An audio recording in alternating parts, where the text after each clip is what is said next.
You are listening to Rewritten Fates,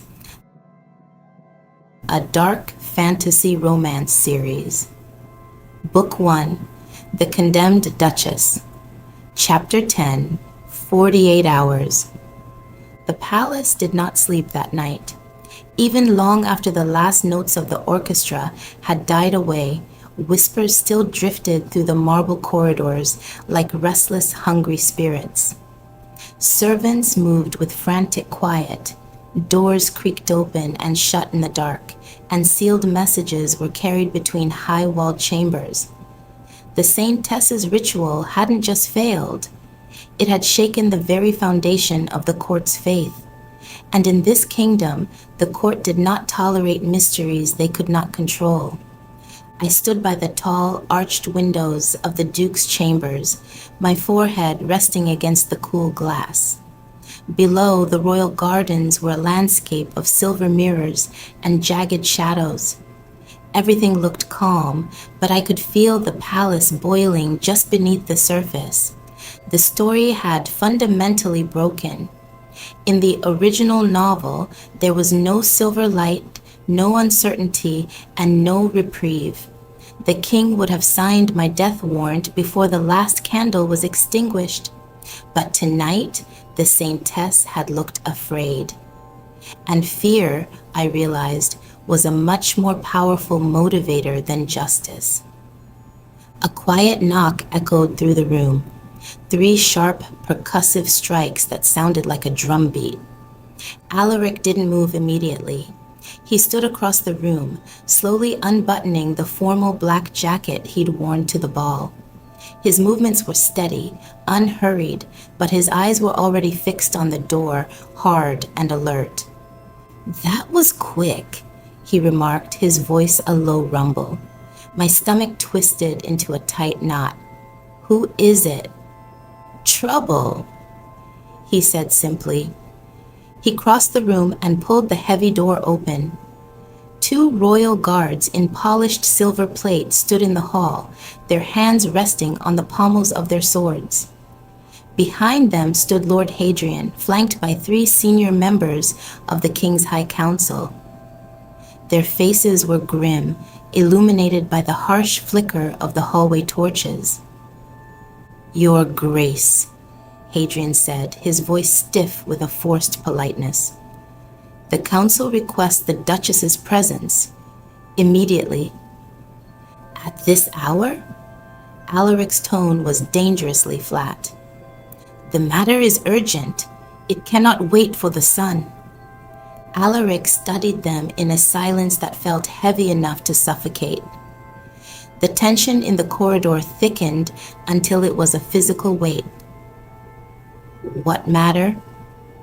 "The failed ritual," Hadrian replied, his eyes darting toward me. "That is a spiritual matter for the Saintess to contemplate," Alaric countered. "The Saintess agrees that this is a matter of national security," Hadrian answered sharply. My pulse quickened, a frantic drumming in my throat. Clarification. It was a beautiful, sanitized word for an interrogation. Alaric glanced back at me. His expression was a fortress, giving away nothing of his thoughts, but something in his eyes sharpened into a blade. "Very well," he said, stepping into the hall. "But the Duchess does not attend council meetings alone. She is my wife, and she travels under my protection." Hadrian's lips thinned into a white line. "That will not be necessary?"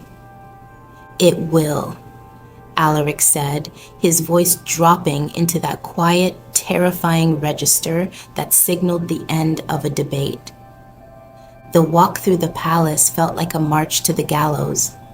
The marble floors reflected the candlelight like dark, frozen water, and our footsteps echoed with a hollow, rhythmic finality.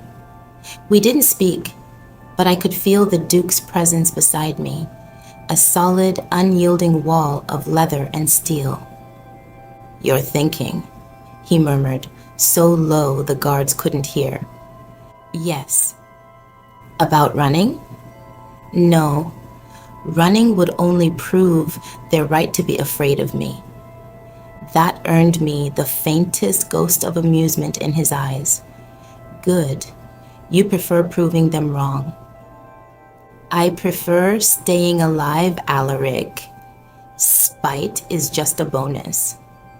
The council chamber doors loomed ahead, massive, iron-bound oak carved with the ancient crest of a dying dragon. The guards pushed them open, and the heat of the room hit me instantly. Inside, the air was thick with the scent of old parchment and tension. The king sat at the head of the long, scarred table, his crown glinting under the heavy chandeliers. And there, standing beside the throne like a beacon of purity, was Lyra. She looked as serene as she had during the ball, her blue robes draped in perfect folds, her halo of golden hair untouched by the night's chaos. But her eyes moved to me the moment I crossed the threshold, watching, waiting. Duke Viramont, the king said, his voice weary. Thank you for coming. Alaric offered a curt military bow. Your Majesty. The king's gaze shifted to me, heavy with the weight of his crown. Duchess Ilara, you have caused a significant disturbance tonight. It seems you have a talent for the theatrical. I have found that the truth is often more theatrical than fiction, Your Majesty, I replied. A few nobles scoffed, their faces twisted in distaste. Lord Hadrian stepped forward, gesturing emphatically. Your Majesty, the council believes the Duchess represents a catastrophic risk to the crown. The ritual reacted to her with an unknown power. We cannot allow a potential dark sorceress to remain within these walls. On what grounds? The king asked. The ritual failed to prove corruption. That failure is exactly the point, Hadrian snapped. We do not know what she is. And in this kingdom, we do not tolerate the unknown. So, ignorance is now a legal justification for execution? The king asked, his voice laced with a sudden, sharp edge of sarcasm. Hadrian hesitated. Caution, sire. We suggest caution. The king leaned back, his gaze drifting toward Alaric. You married her, Duke. You have spent the evening in her company. Tell me, do you believe your wife is dangerous? The silence that followed was absolute. Every noble held their breath. Even Lyra leaned in slightly, her blue eyes narrowed. Alaric didn't answer immediately. He took a long, slow moment to study the room, the desperate council, the calculating saintess, and the tired king. My wife is many things, Alaric said, his voice echoing off the stone walls. She is sharp, she is resilient, and she is a mystery. But reckless? He paused, looking directly at Hadrian. No, she is the most controlled person in this room. A chorus of protests erupted. That is irrelevant! Hadrian shouted over the noise. She survived a rite that should have burned her. That alone proves that the ritual was insufficient, Alaric interrupted, his voice rising just enough to command the room. Or perhaps it proves that the Duchess possesses a power we do not yet understand, a power that is not, by definition, evil. Lyra finally spoke, her voice a soft, cooling balm.